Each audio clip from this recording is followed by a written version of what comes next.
hablar sobre la emancipación, el concepto de emancipación, y tratar de revisarlo de manera de adecuarlo a las circunstancias actuales. Parto de dos preguntas. Primera pregunta: ¿podemos pensar la emancipación en una época de consenso liberal democrático, donde parece de que todo está hecho y no queda nada más por hacer después de conseguir libertades públicas y ciudadanía electoral? ¿Podemos pensar la emancipación fuera de la visión jacobina y leninista del cambio radical? Si convencionalmente entendemos a la política como el arte de lo posible, ¿será acaso que lo meramente posible pueda generar impulsos emancipatorios? ¿Acaso la emancipación no implica un cierto realismo que exige algo que en principio parece ser imposible? La política es el arte de lo posible, y eso es todo lo que tenemos que entender por política. Un curso de acción para lograr los objetivos que son factibles en una situación dada y con los recursos disponibles para la agrupación. No pensar, por ejemplo, en declararle la guerra a Brasil, Argentina y Uruguay y pretender ganarla, por ejemplo. Eso sería el arte de lo posible, es decir, no a una guerra contra 3 países. La política es vista como un código que solamente los realistas pueden descifrar. ¿Qué significa el realismo en relaciones internacionales y en general en política? Quiero proponerles unos elementos mínimos para entender lo que es el realismo político, que se trata de razonamientos que están basados en hechos y no en un deber ser normativo. El deber ser normativo es siempre bien intencionado, pero también suele ser ineficaz para la persecución de los objetivos de una agrupación.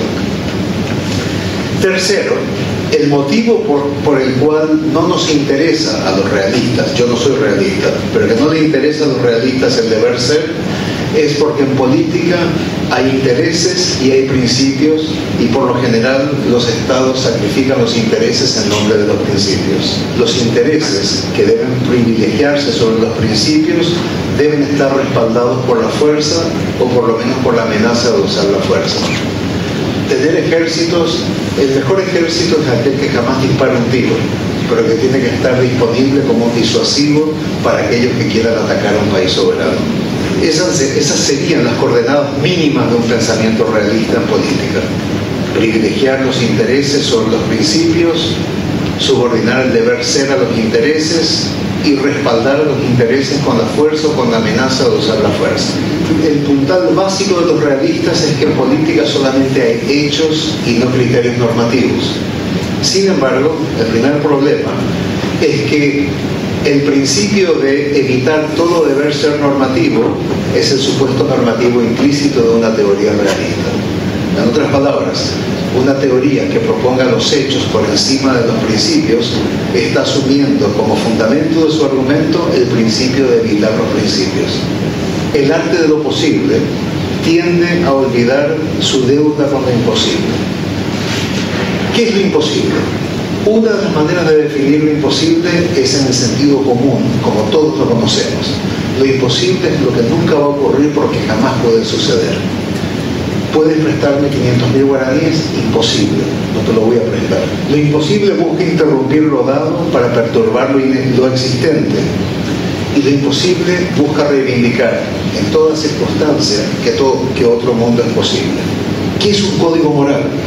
Un código moral es una manera de actuar en el mundo cuando no existe un mapa de navegación para resolver problemas que enfrentamos cotidianamente. ¿Estoy haciendo lo acertado? ¿Es esto lo mejor para mi familia? ¿Es esto lo que yo tengo que hacer en esta coyuntura histórica política de mi país? Para los problemas morales existen códigos. Para los problemas éticos no existe un mapa de navegación. Nadie viene con un manual de instrucciones para poder enfrentar lo que es la ética. La anticipación no consiste en que hoy estamos mal, mañana podremos estar bien, sino que consiste en empezar a redefinir nuestro presente como un presente en el cual ya nos estamos convirtiendo en algo distinto. Si yo digo de que el mundo actual ya es suficientemente igualitario, la manera de hacer política que yo tendré será una política del arte de lo posible, porque no me estoy planteando cosas extraordinarias. Para mí las relaciones sociales actuales son fantásticas para permitir mi libertad. Por lo tanto, no estoy enmarcado en una política emancipatoria. Pero si yo digo de que la política actual o las relaciones sociales existentes dañan mi igualdad, dañan la justicia, dañan la libertad, en ese caso me embarcaría en una política de tipo emancipatorio. La polémica o el desacuerdo ocurre no cuando Juan diga blanco y María diga negro, sino que cuando Juan diga blanco, María diga blanco y ambos tengan un entendimiento diferente acerca de lo que es la blancura. Eso es un desacuerdo en política, dicen. El desacuerdo es una situación de habla, donde los interlocutores al mismo tiempo que entienden, no entienden lo que la otra persona quiere decir o no quieren entender lo que la otra persona quiere decir al usar las mismas palabras que uno. Cuando empecemos a hablar de política emancipatoria, cuando esta se da, necesariamente y siempre tiene que desmarcarse de la definición de la política como arte de lo posible. Gracias.